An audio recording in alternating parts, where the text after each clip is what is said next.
আজকের ভিডিওটার বিষয় হলো জমির যে আমাদের সাধারণত বেসিক যে হিসাব নিকাশ থাকে আমরা অনেকেই কিন্তু এই বেসিক জমির হিসাবটা অনেকেই আমরা বুঝি না। ঠিক আছে, অনেকেই বুঝি আবার অনেকেই কিন্তু বুঝি না। যেমন এই শতাংশের হিসাব, কাঠা, বিঘা, একর, হেক্টর, আসলে এই কয়েকটা একক কিন্তু জমি মাপার ক্ষেত্রে ব্যবহার হয়ে থাকে সব জায়গায়। এখন শতাংশ, কাঠা, বিঘা, একর, হেক্টর এগুলো আসলে কি? হ্যাঁ, এই সম্পর্কে আজকের এই ভিডিওতে আমি আলোচনা করব।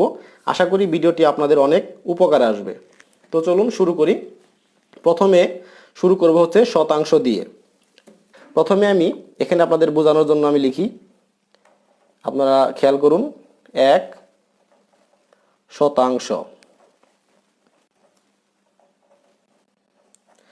এই যে 1 শতাংশ আমি লিখলাম, 1 শতাংশ সমান সমান 435.6 বর্গ ফুট।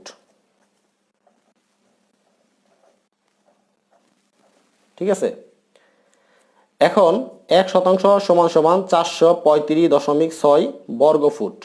অনেকেই আবার এই বর্গ ফুটটা বুঝেন না। এই বর্গ ফুটটা আমি আপনাদেরকে পরিষ্কার করে বুঝিয়ে দিচ্ছি। এই বর্গ ফুটটা হচ্ছে স্কয়ার ফিট। বর্গ ফুট আর স্কয়ার ফিট একই কথা, ক্ষেত্রফল একই কথা। এই বর্গ ফুট, ক্ষেত্রফল, স্কয়ার ফিট একই কথা। আশা করি আপনারা বিষয়টি পরিষ্কারভাবে বুঝতে পেরেছেন। এখন এই বর্গ ফুটটা আরেকটু ক্লিয়ার করি আপনাদেরকে। ধরেন এটা একটা জমি, এটা একটা জমি, এই জমিটা লম্বায় হচ্ছে এই পর্যন্ত আর এইদিকে হচ্ছে প্রস্থ। হ্যাঁ, দৈর্ঘ্য, প্রস্থ। এখন এইখানে এগুলো যদি ফুট আকারে থাকে, ধরেন যে এখানে ফুট আকারে আছে 21 ফুট আর এখানে আছে 25 ফুট লম্বা। এখন এই দুইটা যদি আপনি গুণ করেন তাহলে জমিটার বর্গ ফুট বের হয়ে যাবে, অথবা ক্ষেত্রফল বের হয়ে যাবে, অথবা স্কয়ার ফিট বের হয়ে যাবে। তো আশা করি বিষয়টি আপনারা বুঝতে পেরেছেন পরিষ্কারভাবে। দৈর্ঘ্য এবং প্রস্থ গুণ করার ফলে ক্ষেত্রফল বা স্কয়ার ফিট বের হয়ে যায়। তো একটা জমি দৈর্ঘ্য এবং প্রস্থ যদি গুণ করে 435.6 বর্গ ফুট পাওয়া যায়, তাহলে ততটুকু জমিকে 1 শতাংশ জমি বলা হয়। তো এখন আপনাদেরকে এই শতাংশের হিসাবটা আমি বুঝিয়ে দিলাম। আপনি এখন চাইলে এই শতাংশ থেকে কাঠা বের করতে পারবেন। তো কাঠাটা কিভাবে বের করবেন? এখন এই যে 1.65 শতাংশ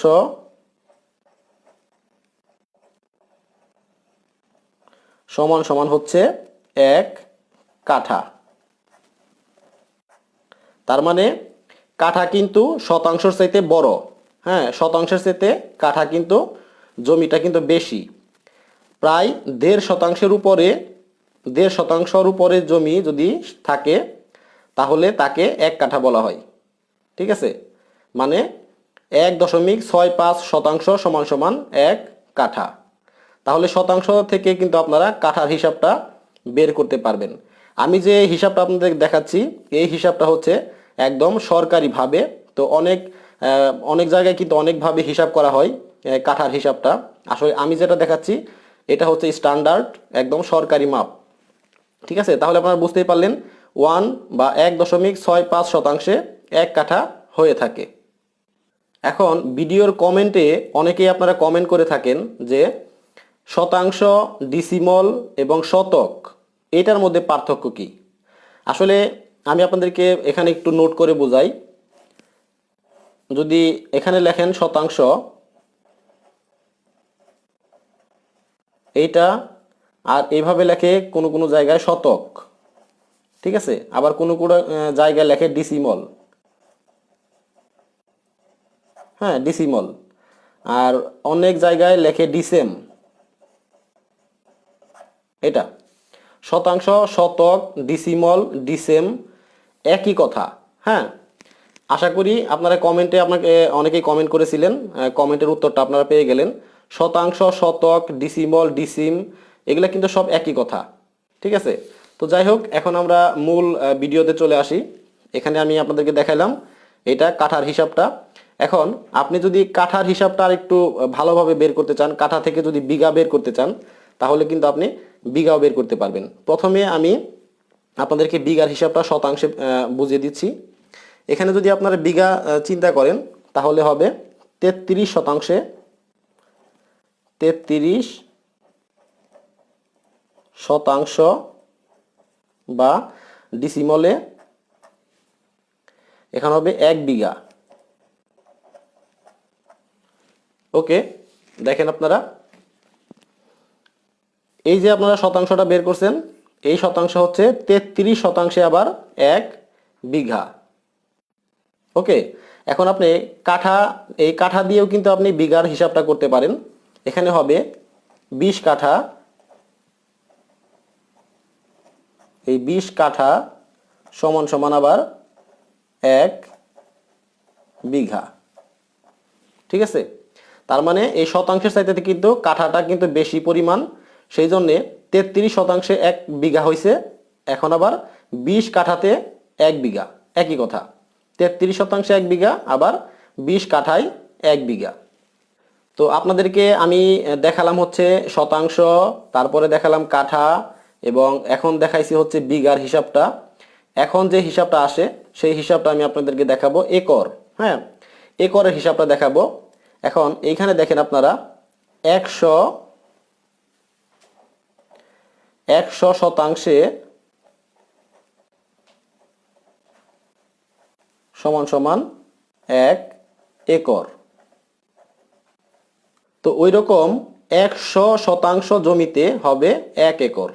তো অনেকেই 1 একর জমি আসলে কতটুকু পরিমাণ জমি এটা অনেকেই আসলে জানে না। হ্যাঁ, তো আশা করি এখান থেকে আপনারা জেনে গেলেন 100 শতাংশে হয় 1 একর। তো একরের হিসাবটা আমি আপনাদেরকে জানিয়ে দিলাম। এখন আমি আপনাদেরকে জানিয়ে দিব হেক্টর। হেক্টরের হিসাবটা জানিয়ে দিব। তো এই হেক্টর হিসাবটা আপাতত বর্তমান জমি মাপার কাজে ব্যবহার করা হয় না, তারপরেও হেক্টরের হিসাবটা আপনাদের জানা থাকা দরকার। তো যাই হোক, এখন আমি আপনাদেরকে জানিয়ে দিই কত শতাংশে 1 হেক্টর। ওকে, এখানে হবে 247 শতাংশ সমান সমান হবে 1 হেক্টর। এখানে দেখেন 247 শতাংশ সমান সমান 1 হেক্টর। যাই হোক, এখন আমি আপনাদেরকে মূল বিষয়টা বুঝাই। এখানে আপনারা যদি শতাংশটা বুঝে থাকেন, হ্যাঁ, 1 শতাংশ সমান সমান 435.6 বর্গফুট, এবং কিভাবে বর্গফুটটা বের করতে হয় আপনাদেরকে আমি দেখাইছি। এখন এই শতাংশটা যদি আপনাদের জানা থাকে তাহলে কিন্তু আপনি এই যে 1.65 শতাংশ জমি সমান সমান হচ্ছে 1 কাঠা জমি, সেটা আপনারা বের করতে পারবেন। তারপরে 33 শতাংশ জমিতে হয় 1 বিঘা জমি, সেটা আপনারা বের করতে পারবেন। আবার এই যে কাঠাটা বের করছেন শতাংশ থেকে, 20 কাঠা জমিতে হয় হচ্ছে 1 বিঘা জমি। আবার এই 100 শতাংশ জমিতে হয় 1 একর জমি। আবার 247 শতাংশ জমিতে হয় 1 হেক্টর জমি। তো যাই হোক, আপনারা এই মূল কথা বলতে আমি এটাই বোঝাতে চাচ্ছি, শতাংশ যদি আপনারা বুঝতে পারেন তাহলে এই শতাংশ থেকে জমির যত প্রকার বিস্তারিত হিসাব আছে সবকিছু কিন্তু আপনারা এইখান থেকে বের করতে পারতেছেন। তো আপনাদের যদি কোনো প্রশ্ন থেকে থাকে তাহলে অবশ্যই কমেন্টে জানাবেন, আমি কমেন্টে আপনাদেরকে সমাধান দেওয়ার চেষ্টা করব। আর না হলে আমাকে আপনারা ফেসবুকে নক করবেন, ফেসবুকে আমি আপনাদেরকে সমাধান দেওয়ার চেষ্টা করব। তো ভিডিওটা ভালো লাগলে অবশ্যই ভিডিওতে একটা লাইক দিবেন, আর ভিডিওটা বেশি বেশি শেয়ার করবেন যাতে এই সব বিষয়গুলো সবাই জানতে পারে। তো আজকের মতো এই পর্যন্তই। সবাই ভালো থাকবেন, সুস্থ থাকবেন। বিদায় নিচ্ছি আমি রাসেল। আল্লাহ হাফেজ।